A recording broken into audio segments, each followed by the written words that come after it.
Kishimoto, the man behind Naruto. At 34, Masashi Kishimoto is one of the most successful mangaka, or manga artists, in the world.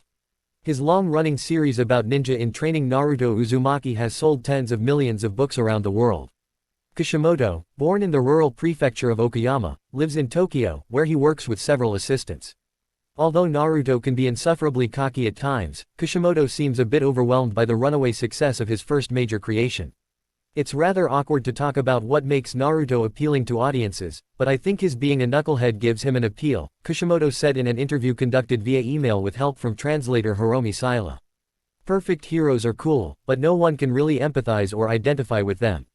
Naruto often makes blunders, and he has weaknesses. Naruto feels inferior to his peers, but he hates to be a loser.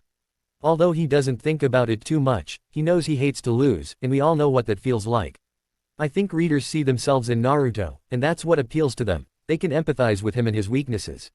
As a boy, Kishimoto was obsessed with manga and baseball. In elementary school, he became completely addicted to the popular boys series, Dragon Ball.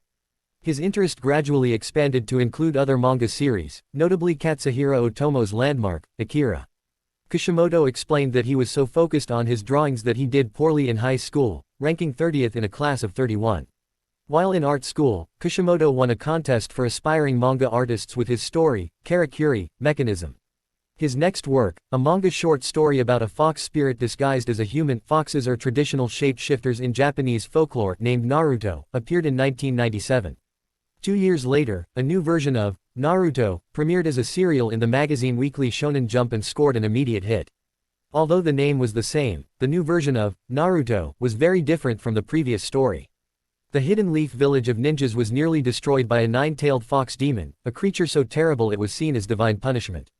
The village chieftain died, sealing that demon within the body of a newborn baby, Naruto. Because he was associated with the demon, Naruto was a lonely child, shunned by the people of the village. At the Ninja Academy, he blew off his lessons, played pranks and got into mischief. When Naruto was born, it was more like he somehow came out, rather than my creating him from some inspiration, he continued. The only image I had in mind was a character who was a naughty boy.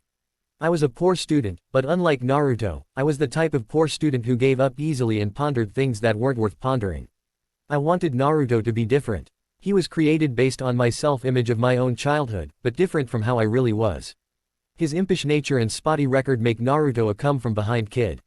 After graduating from the academy, after 3 tries, he begins his advanced training as a ninja. Although he remains a goof-off at heart, Naruto will lay his life on the line to protect his friends. And in extreme circumstances, he can draw on the energy of the demon imprisoned within his body.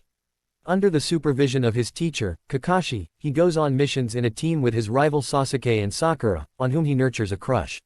Kishimoto's strong clean lines and massed areas of black give the many action sequences a visual punch. The human figures are well drawn and accurately proportioned, and their poses suggest believable movements. I chose to draw the human figures as accurately as possible because I thought it would give a more realistic feel to the action scenes, Kishimoto explains. Exaggeration can lend action scenes more force, but I like to stick to more realistic figures. They help keep the cool in the action scenes, although they may be not as forceful as the exaggerated ones. Kishimoto lays out each page like a director-cinematographer, often juxtaposing a series of close-ups of a character's changing expression with large drawings of a combat sequence. The viewer sees Naruto's resolve stiffen before he kicks the wasabi out of his opponent.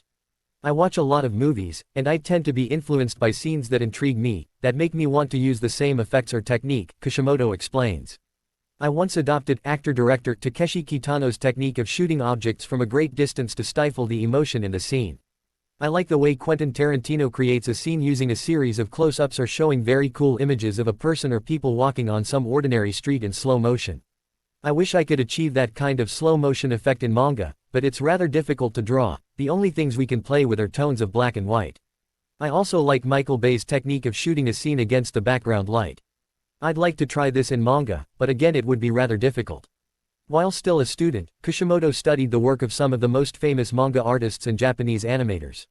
In addition to Dragon Ball and Akira, he reread and copied the drawings in Hiroyuki Okiura's sci-fi fantasy, Jinro, The Wolf Brigade, Koji Kiriyama's Ninja Tale, Ninku, and Masamune Suro's groundbreaking cyberpunk tale, Ghost in the Shell, which was adapted to the screen by Mamoru Oshii. Kishimoto feels their successes paved by the way for the international popularity of Naruto, which was influenced by them.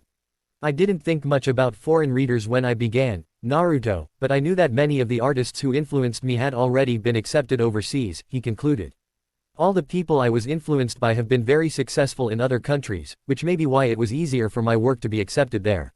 Naruto owes a lot to those artists who won acceptance and popularity overseas. Solomon is the author, most recently, of Disney Lost and Found.